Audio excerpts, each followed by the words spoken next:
Assalamualaikum warahmatullahi wabarakatuh. Selamat sore semuanya.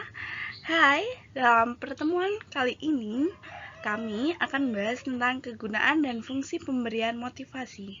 Adapun beberapa materi yang akan kami bahas, yang pertama yaitu pengertian secara umum apa sih motivasi itu. Yang kedua, pengertian motivasi menurut para ahli. Yang ketiga, perjalanan terjadinya sebuah motivasi.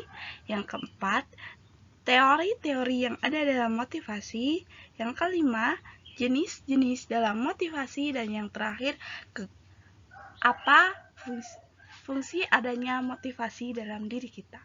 Untuk lebih jelasnya, kita simak video berikut. Hayo!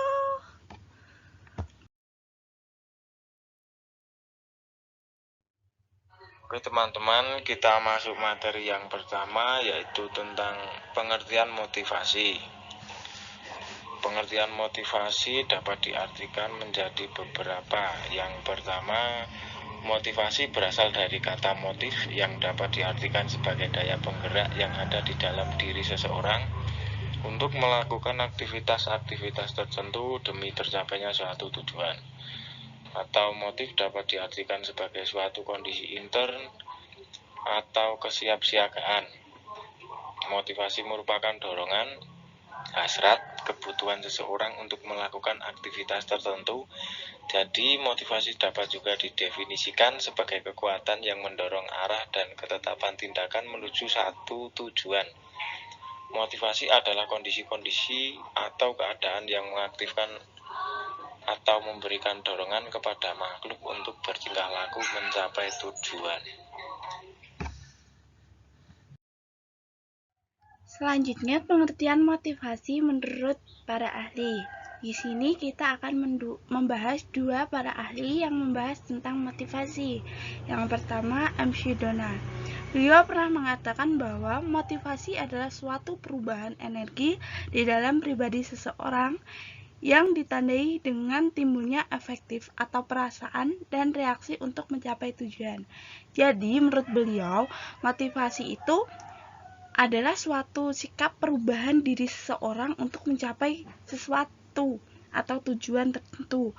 Jadi contohnya kita termotivasi jadi orang pandai, maka kita akan dalam diri kita, dalam perasaan diri kita akan merubah diri kita yang jadinya malas-malasan belajar menjadi serius dalam belajar untuk menggapai tujuan yang tadi telah diinginkan. Menurut beliau juga, motivasi mengandung 3 elemen, yaitu yang pertama, motivasi yang mengawali perubahan energi pada diri setiap individu dan berkaitan dengan perubahan tersebut, maka tampak pada kegiatan fisik. Yang kedua, motivasi oleh karena adanya rasa atau feeling dan afeksi seseorang yang erat hubungannya dengan kondisi kejiwaan, afeksi, dan emosi yang menentukan tingkah laku manusia.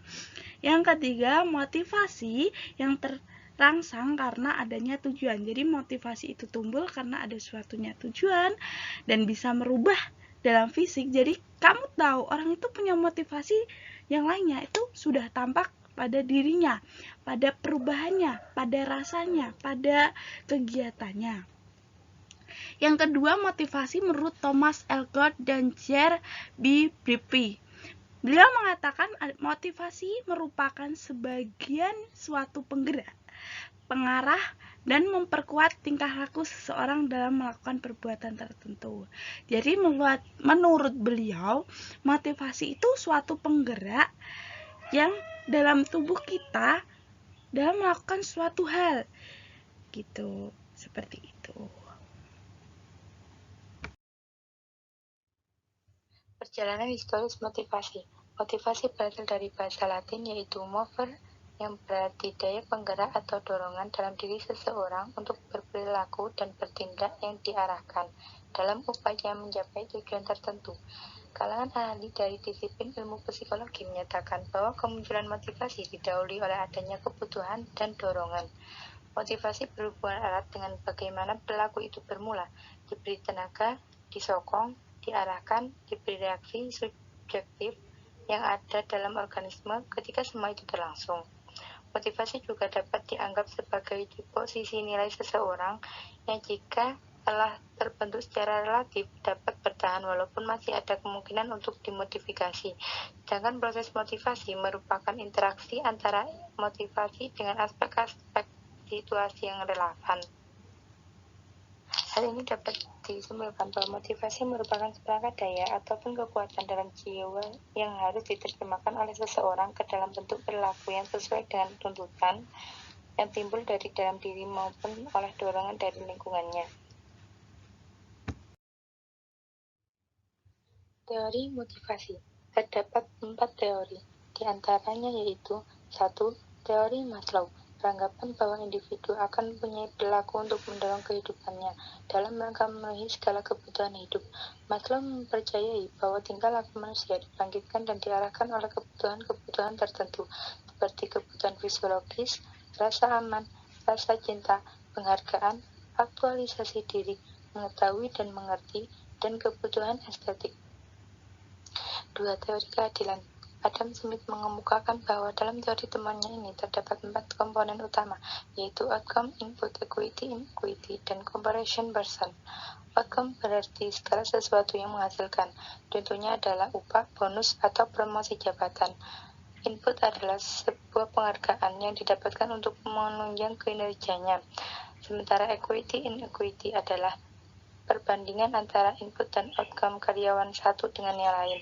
Terakhir, comparison person adalah kesempatan seorang individu dalam menjadi seorang karyawan dalam perusahaan atau organisasi tertentu. 4. Teori motivasi prestasi. Teori ini ditemukan dan dikembangkan oleh Sibuan. Beliau mengemukakan bahwa dalam diri seorang karyawan pastilah memiliki energi potensial. Energi potensial tersebut dapat dikeluarkan oleh setiap individu berdasarkan besarnya dorongan yang ada dalam dirinya, sehingga energi tersebut dapat menghasilkan harapan, prestasi, dan keberhasilan dalam menjalani pekerjaannya. 3. Teori harapan. Teori ini dikembangkan berdasarkan harapan-harapan individu untuk mencapai segala sesuatu yang diinginkannya, sehingga individu yang memiliki harapan pasti akan bekerja keras untuk mewujudkannya. Selanjutnya, di sini saya akan menjelaskan tentang jenis-jenis motivasi. Apa saja sih jenis-jenis motivasi itu?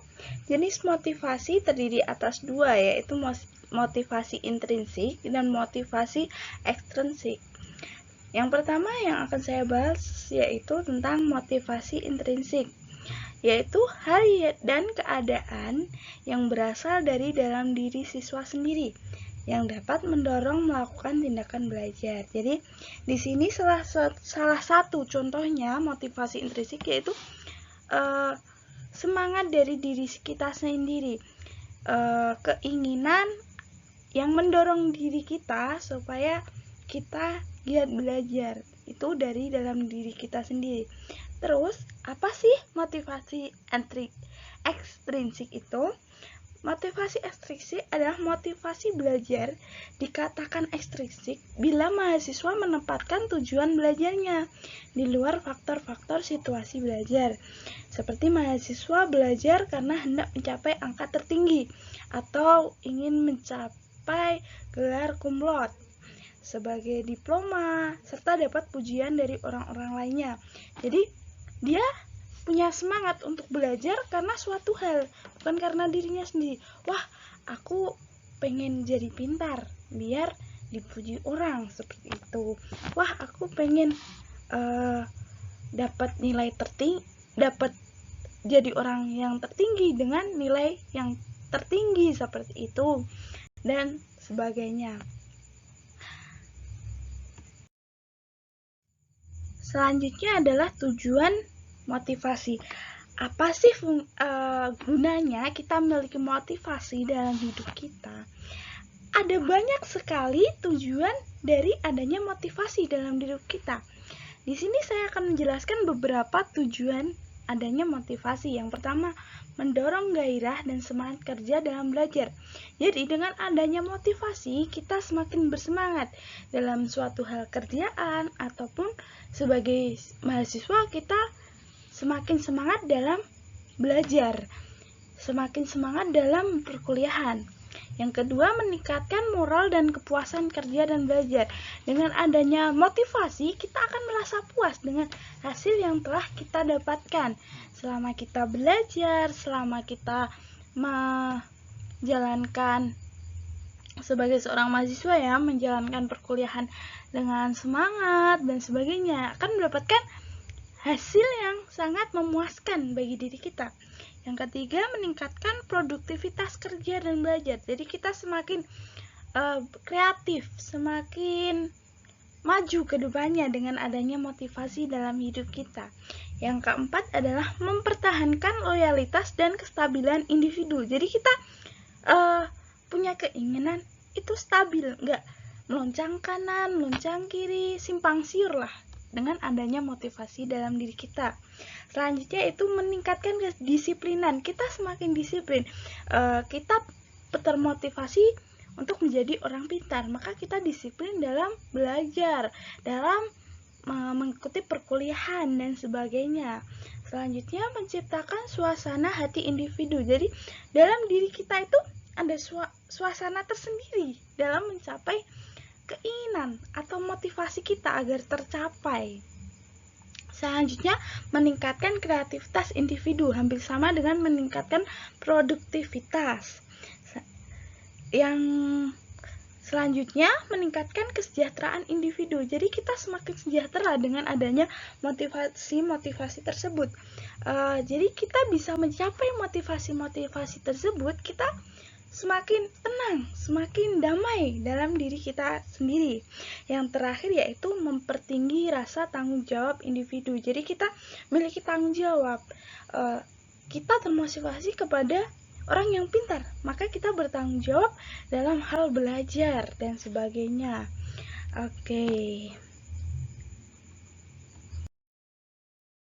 Oke, sebelum mengakhiri, di sini saya pernah membaca dari kata-kata dari B.J. Habibie.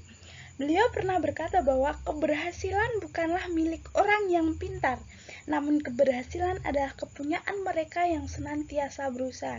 Jadi, dalam kata-kata beliau bisa saya simpulkan di sini bahwa keberhasilan itu bukan kepada orang-orang yang pintar saja, tapi kita sebagai orang yang termotivasi, orang yang selalu belajar, orang yang selalu berusaha, pasti akan mendapat keberhasilan yang lebih dari orang yang pintar. Oke, sekian dari kelompok saya. Terima kasih. Wassalamualaikum warahmatullahi wabarakatuh. Terima kasih. Kita lanjutkan kepada moderator kita. Dipersilahkan.